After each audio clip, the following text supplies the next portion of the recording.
Jacques était un voyeur invétéré. Ce soir-là, il s'était glissé sous le lit d'une femme qui l'espionnait depuis un moment. À sa grande surprise, la femme retira lentement sa robe et entra dans la salle de bain. Jacques, excité, s'attendait à assister à une scène intime entre elle et l'homme aperçu plus tôt. Mais soudain, des bruits étranges se firent entendre et seule la femme sortit de la salle de bain. Jacques comprit alors que l'homme avait probablement été tué. Terrorisé, il retint son souffle, n'osant plus bouger. Pire encore, alors qu'elle se penchait pour ramasser ses vêtements, la femme l'aperçut sous le lit, mais ne dit rien. Elle s'habilla calmement et quitta l'appartement, comme si de rien n'était. Ce calme glaçant rendit Jacques encore plus nerveux. Il envisagea de s'enfuir, mais repensa à l'homme, toujours introuvable. Pris de curiosité, il alla jeter un œil dans la salle de bain et y découvrit une scène d'horreur. Paniqué, Jacques rentra chez lui en courant, décrocha son téléphone pour appeler la police, mais raccrocha aussitôt. Cela risquait de compliquer les choses. Il décida alors d'observer la suite via ses caméras. Il vit la femme revenir, entrer dans la salle de bain avec un sac, et poursuivre son effroyable rituel. Elle avait attaché l'homme dans la baignoire, lui avait collé la bouche avec de la glu, et lui injecté des liquides par intraveineuse, dont du lait. 4 heures plus tard, l'homme fut littéralement transformé en nourriture.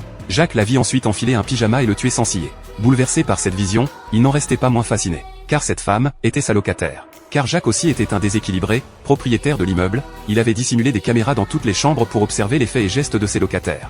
Un jour, la femme l'invita à dîner. Effrayé mais intrigué, Jacques accepta. À table, il n'y avait presque que de la viande, à part un plat végétarien. Les autres invités mangeaient avec appétit, mais Jacques, sachant que cette viande provenait du cadavre de l'homme, n'y toucha pas. Et pourtant, ce spectacle éveilla en lui une excitation perverse. Car seuls les vrais malades comprennent les autres malades.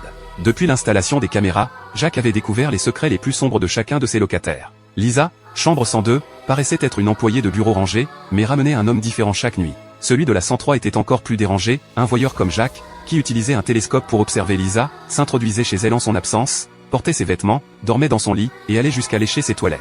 Dans la 104 vivait John, fraîchement divorcé, dont la relation avec sa fille était, anormalement ambiguë. Le jeune homme de la 150 tassait des cartons de déchets pour mener des expériences sur des pouvoirs paranormaux. Quant aux 2 colocataires de la 106, un couple homosexuel, ils étaient obsédés par la propreté, passant des heures à nettoyer les moindres recoins de leur appartement. Jacques connaissait désormais les pulsions cachées de chacun, et cela lui donna une idée tordue, les pousser à bout, les faire exploser. Il plaça de l'excitant dans un bâton d'encens qu'il alluma dans la chambre de John.